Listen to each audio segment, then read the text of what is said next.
सुभासपा के राष्ट्रीय अध्यक्ष व कैबिनेट मंत्री ओम प्रकाश राजभर का बलिया में जोरदार स्वागत किया गया। इस दौरान कैबिनेट मंत्री पंचायत राज विभाग ओम प्रकाश राजभर ने कहा कि बिहार में शराबबंदी के बाद भी सिवान में शराब पीने से लोगों की मौत होती है, तो यह चिंता का विषय है। बिहार की नीतीश सरकार ने शराब बंद कर ऐतिहासिक कार्य किया। यह भी हो सकता था कि पीने वाले लोग खुद शराब बनाते हों और शराब बनने में गड़बड़ी से इस तरह की घटना हुई हो। बिहार सरकार गरीबों का स्तर उठाने के लिए लगातार प्रयासरत है। बिहार में पहले जंगल राज था, अपराधी खुलेआम घूमते थे, सड़कें खराब थी, अब सड़कें बेहतर हुई हैं, बिहार में विकास हुआ है। वहाँ पर जनता भी अब यह कह रही है। वहीं बहराइच दंगे के सवाल पर कहा कि प्रदेश में 7 साल में एक भी दंगा नहीं हुआ। बहराइच का मामला प्रदेश का पहला दंगा है। इसमें एक व्यक्ति की जान चली गई, जबकि सपा के कार्यकाल में 815 दंगे में 1300 लोगों की जान गई थी। इतना ही नहीं, उन्होंने कहा कि बसपा के कार्यकाल में 600 से अधिक दंगे हुए थे। वहीं एनकाउंटर के सवाल पर कहा कि अपराधी पुलिस पर गोली चलाएगा तो पुलिस फूल नहीं बरसाएगी।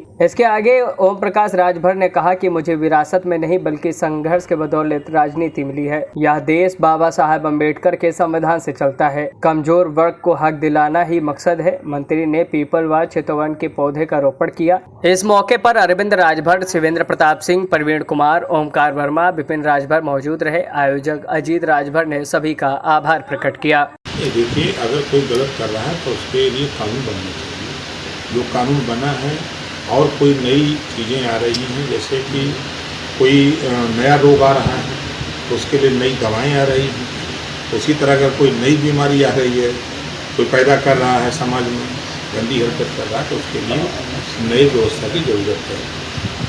शराबबंदी इस तरह से देखिए,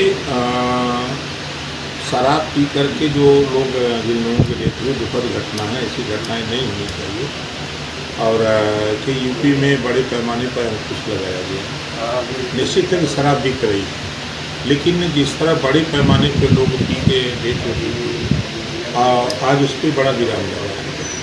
तो अब वहाँ शराब बंद है तो फिर पिए कैसे?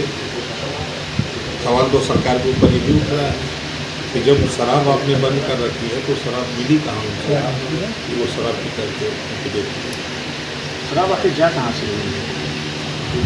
अब शराब माफिया ऐसे पड़े हैं कि वो पानी के जहाज बना लिए हैं, वहाँ से पहुँच जाते हैं।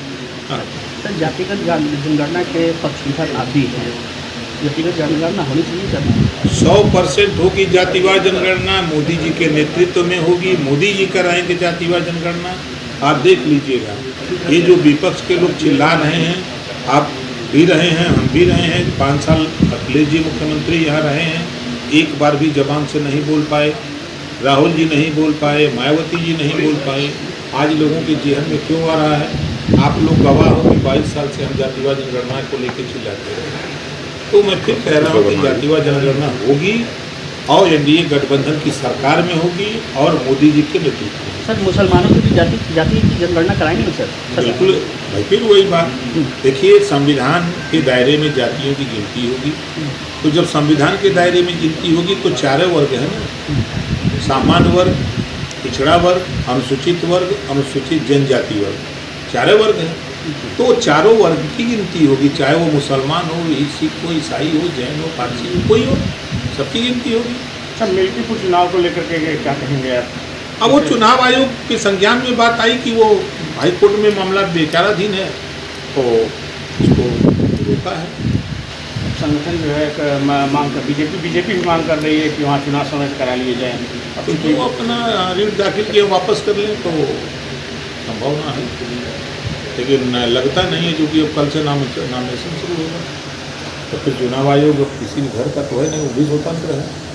सर, जम्मू कश्मीर जैसे राज्य में गैर बीजेपी की सरकार, संवेदनशील राज्य, सुरक्षा को लेकर के कैसे देखते हैं सर? वहाँ गैर बीजेपी की सरकार बनी है वहाँ, और अमर अब्दुल्ला और तमाम ऐसे लोग वहाँ, कोई अमर अब्दुल्ला हो चाहे जफर अब्दुल्ला हो, और देश में माननीय मोदी जी प्रधानमंत्री हैं, वो जम्मू कश्मीर के भी प्रधानमंत्री हैं।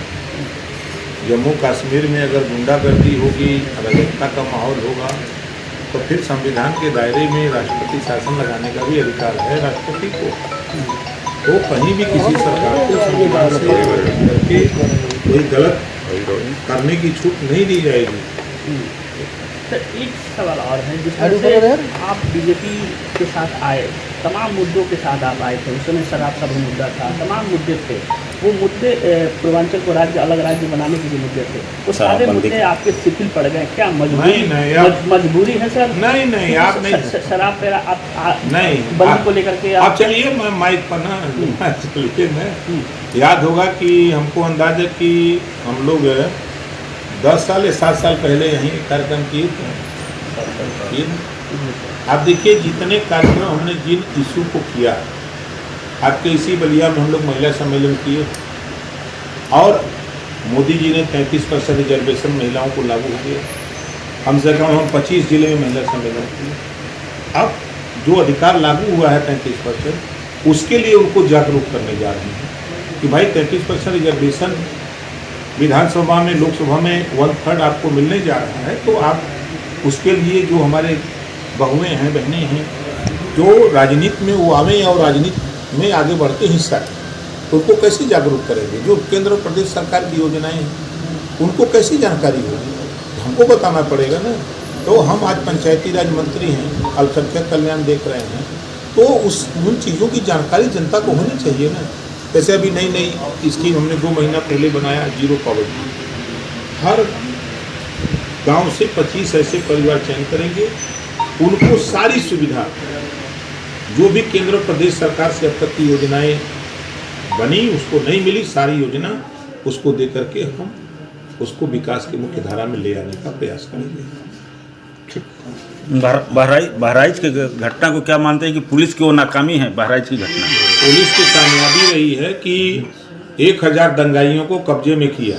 2 दिन तक दंगा चलता रहा। उसको उठा के देखिए भाई, कानून व्यवस्था बिगाड़ने वाले लोगों के खिलाफ जितनी सख्ती से सरकार और पुलिस ने कार्रवाई की है, वहीं अगर आप उठा के देखिए, सपा की सरकार में 5 साल में 815 दंगे हुए थे। पूछिएगा सपा से, 815 दंगे हुए थे, कितने जन की हानि हुई थी, उन्हीं से पूछ लीजिएगा। और 7.5 साल के कार्यकाल में पहला दंगा है, 1 जन की हानि हुई है। सर, जो सम्मान राहुल गांधी ने अखिलेश यादव को लोकसभा चुनाव में दिया था सर, वो सम्मान इस समय ना महाराष्ट्र में देखने को मिल रहा है, ना यहाँ हरियाणा में देखने को मिला। क्या लगता है सर कि आने वाले चुनाव में कांग्रेस और सपा का अखिलेश और सम्मान कहीं बिकता है? सम्मान अर्जित किया जाता है। तो दोनों लोगों ने एक दूसरे को सम्मान दिया लिया। राजनीति में सब जायज है सर। आपके लिए भी बाकी पार्टियों के दरवाजे अभी खुले हैं सर? सभी पार्टियों के दरवाजे खुले हैं, सबके लिए। आपके लिए भी खुले हैं? सबके लिए।